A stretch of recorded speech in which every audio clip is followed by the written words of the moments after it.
Hallo und herzlich willkommen zu einer neuen Kritik von uns, die Filmgeeks. Heute geht es um den 2019 erschienenen Film von Trey Edward Shults mit dem Namen Waves. Love also forgets wrong. I will always love you how I do.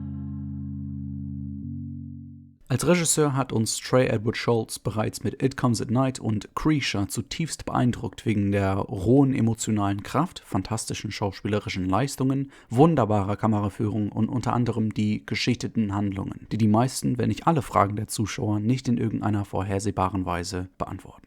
Nachdem wir beide Filme nun mehrmals gesehen haben, haben sie sich unserer Meinung nach nur verbessert. Und wir denken, dass es bei diesem Film auch der Fall sein wird. Mit Waves entfernt sich Shults vom Horrorgenre, verfolgt jedoch einen ähnlichen thematischen Ansatz, indem er die Abwärtsspirale einer normalen Familie darstellt, wobei die Beziehungen der Mitglieder durch mehrere unglückliche Umstände unter die Lupe genommen werden. Wie sich dies entwickelt und wie Charaktere während der Laufzeit wachsen, erinnerte uns einmal mehr an Shults' meisterhafte Regie mit seinem bedeutungsvollen, langsamen Tempo und seinem Desinteresse daran, die breite Palette von Emotionen zu vereinfachen, mit denen die Figuren im Laufe des Films zu kämpfen haben. Es gibt Szenen im Film, ähnlich wie bei It Comes at Night, in denen man als Zuschauer zahlreiche Gefühle gegenüber einigen Situationen haben kann. Charaktere sind zwischen richtig und falsch hin und her gerissen und ihre Emotionen scheinen zu stark zu sein, um sie zu kontrollieren. Der Unterschied zwischen diesem und Shults' vorherigen Filmen besteht jedoch darin, dass sie mit diesen Figuren viel mehr Zeit haben, um Ereignisse zu verdauen.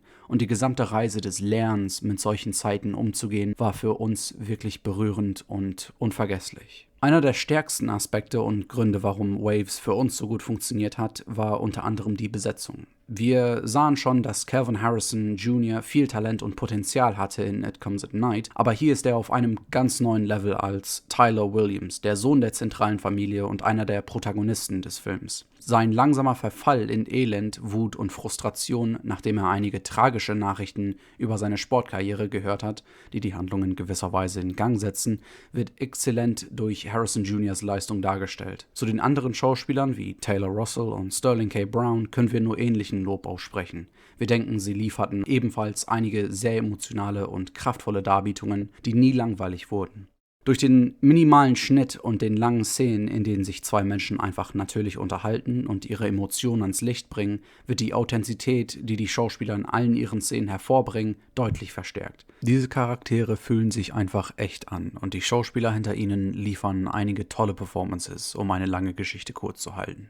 Das Drehbuch hier von Shults geht auch wunderbar mit den Schauspielern einher und obwohl wir das Gefühl hatten, es gebe bei einigen Szenen rund um die Beziehung zwischen Tyler und seiner Freundin Alexis manchmal Material, was sehr leicht an Kitsch grenzt, war dies beim Rest des Skripts überhaupt nicht zu erkennen. Das Skript ist besonders gut, wenn es um Tylers Vater Ronald geht, der versucht mit der Erziehung seiner beiden Kinder vernünftig umzugehen. Dies wird sehr gut in der Handlung unterstrichen durch die kontrastierenden Gespräche, die er früh mit seinem Sohn führt und denen, die er später mit seiner Tochter führt. Jeder Charakter ist im Allgemeinen einzigartig und wie der Film zwischen ihnen wechselt, während sie mit allen ihren Stärken und Schwächen auf vernünftige Weise charakterisiert werden, hat uns auf die eine oder andere Weise mit ihnen verbunden. Durch die Regie von Shults und die fantastischen Schauspieler gelingen auch die weniger konversationslastigen Szenen, wenn mal die Stimmung durch die Kameraführung, die Farbpalette und die Musik betont werden sollte. Nach dem Trailer kann man sich bestimmt vorstellen, dass die Kameraführung von Drew Daniels eine sehr wichtige Rolle spielen wird, wie in It Comes at Night. Und auch wenn man vom Film nicht so begeistert ist wie wir, kann man unserer Meinung nach die Arbeit hinter der Kamera nur loben. Allein von der ersten Einstellung ist die Kinematografie zugleich umwerfend und voller Energie, mit einer flüssigen Kamerabewegung, die bewusst in ernsten Szenen sehr ruhig ist und in lebhaften Szenen wieder energisch. Das wechselnde Seitenverhältnis hat uns in It Comes at Night sehr gefallen und da Shults dies als stilistisches Mittel hier wieder eingesetzt hat, wird die Spannung noch einmal erhöht und zeigt auch gleichzeitig, wie bestimmte Charaktere aus ihrer Komfortzone in eine klaustrophobische Position gedrängt werden, an dem sie sich mit ihren Emotionen gefangen fühlen. Auch wenn dies nicht der erste Film ist, der mit dem Seitenverhältnis herumspielt, fühlt es sich trotzdem erfrischend an, wie Shults diesen Effekt nochmal verwendet und erfolgreich mehr aus einer Szene damit gewinnen kann. Was die Musik angeht, wussten wir bereits, dass mit den phänomenalen Komponisten Trent Reznor und Atticus Ross ein überdurchschnittlicher Soundtrack für diesen Film entstehen würde. Ihre Arbeit in den vergangenen Jahren ist so einprägsam und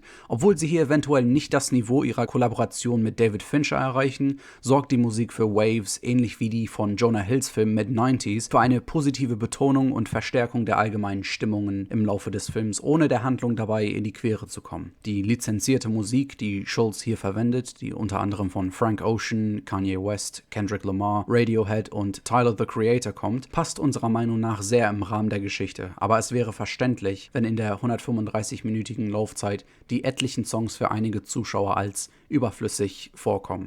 Alles in allem ist Waves für uns ein weiteres gelungenes Projekt von Schulz. Es wird sicherlich nicht jedem gefallen aufgrund seiner Struktur und seines Stils, aber wir sind der Meinung, jeder, der It Comes at Night extrem faszinierend und bewegend fand, wird hier etwas nach seinem Geschmack finden, auch wenn sich beide Filme stark voneinander unterscheiden.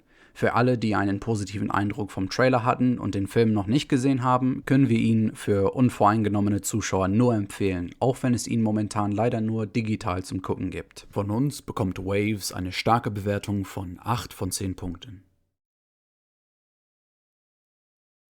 Vielen Dank fürs Zuhören, das war unsere Kritik zu Waves, wir hoffen, sie hat euch gefallen. Falls ihr Feedback habt, lasst es bitte gerne unten in den Kommentaren. Lasst auf jeden Fall ein Like oder ein Dislike da, je nachdem, ob euch das Video gefallen hat oder nicht. Und wir wünschen euch bis zum nächsten Mal eine good time.